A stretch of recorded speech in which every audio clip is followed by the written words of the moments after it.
Hey guys, what's up? Welcome back to iTouch App Reviewers. In the past, I've done videos on my top 5 Mac apps. So this one, I'm going to do another top 5 Mac apps, and I'm also going to throw in a few bonuses for you guys of apps that I use on a daily basis. So stay tuned. I think you're going to like this video. So the first application I want to show you guys is very feature-packed. There's no way I could go over every single feature in this application. Now, it is called Fantastical 2, and there's actually an iPhone version of this application that I use all the time. A lot of people think it's way better than the stock calendar app. It's really up to you and how you use your calendar, but I think that the features in this outweigh the stock calendar app by a million times. So I'm going to show you a few of those right now. I did have to delink my personal calendars and stuff just for privacy reasons, but rest assured you guys can add tons of different calendars in here and it will litter up all of your day, week, and month view very quickly. So just keep that in mind. If you guys have a lot of events, sometimes the month view can look a little cluttered, but that's usually where I like to see it. I like to see all my calendars in the month view. That's just the way I am. I function better that way. And if I have to drill down into something, I can go into day view and look at it. I rarely use week view, but it can be helpful in some certain situations. But this isn't anything new. Other calendar apps can do that as well. The cool thing comes in here with the year view. As you can see here, it can highlight different days that you had a lot of stuff going on. Obviously, right now, these are just holidays, but when you put in your own calendars and link them up, it will populate all of these and have different hotspots. So some days will be a darker red than another day if it's really busy, and so on and so forth. So you get the idea. This can really help you look back on your year and see when you were the most busy versus when you weren't, which can be helpful. So the really cool thing about this application is the intelligence behind it. So I'm going to show you guys what I mean by that. So I'm going to add a new event, lunch with your mother tomorrow, can't spell, at 3 p.m. Boom. This thing automatically scheduled that event, and it can go through your contacts as well, like if you had your mother or if you wanted to say like Alex or something. But as you can see right here, it added that tomorrow, the 22nd at 3 p.m. Just by me typing in normal conversational text, it was able to decipher it and add it for me, which is super helpful. I don't know if you guys do a lot of scheduling, but for my business, I do tons of it. All the time I have to enter different appointments and meetings and stuff into my calendar, and doing it this way just makes sense because it's a way that I understand and the computer understands it now. So with Fantastical 2, this can streamline your calendar activities by a ton. So definitely check it out just for that feature alone. Now there's a ton more I can go into, so I will do that right now. However, I do want to mention just the UI of this. I really do like it's nice. It's laid out very easy on the eyes as well. You can even go into preferences here and go in and change the appearance right here. So if you want to use the light theme, you can do that. And as you can see, it turns white. I personally like the dark theme. I don't know, it just looks better, a little bit more premium there. And then there's so many different options for this application. So you can choose, how many days per week, how many weeks per month. When does your day start at? So maybe your day starts at 7. Maybe it starts at 8. You can choose when your day ends. So I've already gone over the appearance here a little bit, but you guys can add all kinds of different accounts. So I can go ahead and hit add, and you can see you got iCloud, Exchange, Office 365, Google. You guys got tons of different options here, which is great. And then here are my calendars that I have set right now. I have birthdays off, obviously, for personal reasons. Alerts, so you can see here, you've got show time to leave notifications and stuff like that. These can be very helpful if you do have like location and stuff turned on. Personally, I don't do that. I don't usually let applications use my location, but if you do, this can definitely help you out. Advanced, obviously you can choose Apple Maps or Google Maps, totally a personal choice there. It knows your time zone obviously from your Mac, but you can choose to override that if you want, and then you can even show a second time zone, which is awesome. So then you can check for updates as well if you would like. So those are just some of the features. Obviously, I could delve deeper into these if I had more time. Another cool feature of Fantastical is that it puts a little icon up here at the top and that you can open up at any point. You don't have to have this open. You can also actually hide this in the dock as well through the options. But up here, you can pull this down at any time and see your calendar. Like you can't do that with Apple's here. So that's always been a pet peeve of mine. Of course, you can see it here, like the date, but being able to see, just a quick little widget of your calendar is super awesome here. It's just real easy to click. I really do find this feature very helpful. But just to kind of show you guys some of the different options up here, you guys can pause it and look for yourself.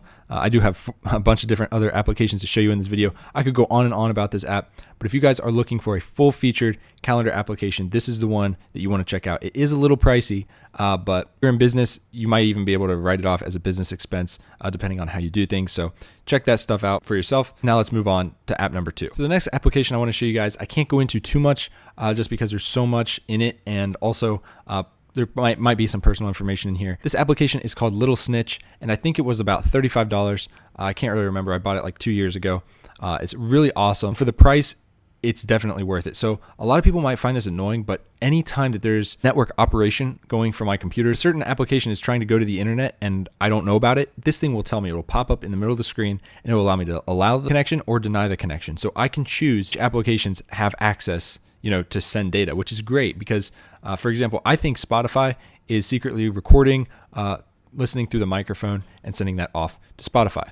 Of course, you can't find that out on your own because if you type in microphone listening on Spotify, obviously all you're going to get is results for listening to music on Spotify because of how that's worded. So there's really no way to look that up that I've found. Now, personally, I haven't found Spotify actually doing that yet, but that's probably because I allow all connections for Spotify because I don't want the pop-ups every 2 seconds. But you can choose different rules for different applications. So if I didn't want the App Store to connect to the internet, I can deny it anytime I want. Boom, just like that. With a click of a button, I can block that application. It's like a firewall, basically. I find this app super helpful. I'm very security conscious. I like to know what is talking to what. So which application is talking to the internet? What kind of data are they sending? While I can't get exact data, I can see which protocol is being called at any given time, which is super helpful, guys. So I highly recommend this. Even if you are not security conscious, just get this, tinker around with it. It can be a huge help for you guys. Next up is one that you've probably seen in all my videos, and that is iStat menus. This application is freaking awesome. So if I open it up here, you guys can see I actually blocked updates on this program through Little Snitch, I believe, just so it can't talk to the internet because I like it the way it is. I have it set up just right. You can turn these on and off if you want. So if I want to see network, I can choose that as well. So here, I'm not going to click on it, but I can see, what's coming in, what's going out. Stuff like that. So I'm going to turn that one off just because I already have Little Snitch here. Also really cool. You can customize all this different stuff. You guys can see how I have it. I don't really want to change it just because it's set up perfectly. But there's so much customization here. You guys can see everything about your Mac. So I highly recommend checking this one out. Oh, network came back. Go away. So check this one out, guys. It's called iStat menus. Definitely worth it. So the next application I'm about to show you is called HyperDock. Now, I haven't seen any other YouTuber, or at least big YouTuber, do a video on this. I believe I did in the past. I think I did a review, or maybe it was in one of my top videos, but I do believe I did a video on this. But either way, it's worth revisiting because I use this thing on a daily basis. Well, it allows you to do tons of different things. So as you can see, I have it running in the background at all times. Enable window preview. So that means if I hover over something, I can see the preview, kind of like on Windows, but much more elegant. I can hover over Spotify when I have it playing and see the different songs. Here's a quick little demo for you guys. I can snap this to the side. If I drag it again, it goes back down. I can bring it up, make it full screen, etc., etc. You get the point.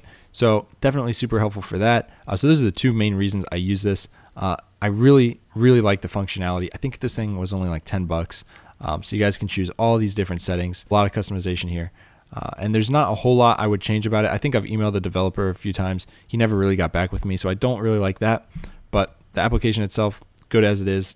Definitely check it out. And last but not least, I wanted to show you guys Disk Map. And basically what you do is you select your folder, hit choose, and it will scan everything in that folder and lay it out in a really nice way. So once you choose your folder and everything and let the app run its scan, it will show you graphically, like visually, all the different spots where you have the most data stored. So for example, for me, my iMovie collection gets built up a ton really quickly, like 30 gigabytes in a day or two, just from different videos that I film and edit. So I can quickly delete those, find them and delete them.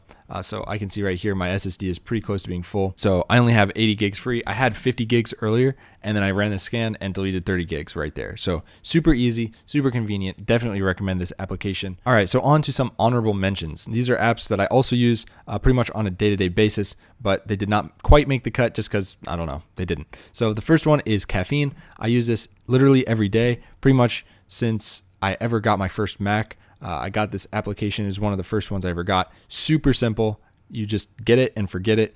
That's basically the best way to describe it. It just puts a little coffee cup up here. I wish they would up the resolution maybe a little bit, but you just click on it. So default, it'll start off, not having any coffee in the cup. And if you don't touch your Mac for 5 minutes, it's going to go to sleep basically and all that crap. So if you just hit this, I have it to automatically start at startup, and that's all you have to do. Your Mac will not go to sleep. Simple, but effective. Next up, it's worth a mention, QuickTime Player is actually what I'm using right now to record my screen. I do this all the time. Looks really good. super easy. If you got a Mac, why not use it? I would say SMCFanControl, but I have been using the fan control within iStat menus. Works pretty much the same. You guys can edit your defaults. I have high. I put it on high all the time, like when I'm going to binge watch some YouTube and open a ton of tabs at once. Really lets your computer not get throttled. So definitely a plus. I don't know what I would do. I don't know if I would buy another Mac if it didn't have this, if I couldn't control the fans, because the fans are very crucial to performance. So if your Mac's kind of slow, obviously it's throttling itself, probably for a good reason, but I like to override it a little bit and have my fans kick up and hopefully get better performance. All right, and one more bonus application for you guys, that is Hider 2. As you can see here, I'll open it up. I'm not obviously going to go in. It does have a nice little animation. It also has a little icon up here that you guys can, log in or quit the application if you want. Anyways, what this allows you to do is store confidential notes, documents, photos, whatever you want to store in here. It is all encrypted, and so it's fairly secure. It's obviously not bulletproof, but it's very good just for if you've got a document that you need secured. You don't just want it setting on your desktop. You can put it in here, encrypt it, and hopefully hackers won't be able to break into it. So basically just an added layer of security for peace of mind, and it's a really nice application. So check that one out. So those are my top 5 applications for the Mac for right now. So hopefully you guys enjoyed this video. If you did, go ahead and hit it with a big thumbs up and subscribe, and I will see you guys in the next one. Peace.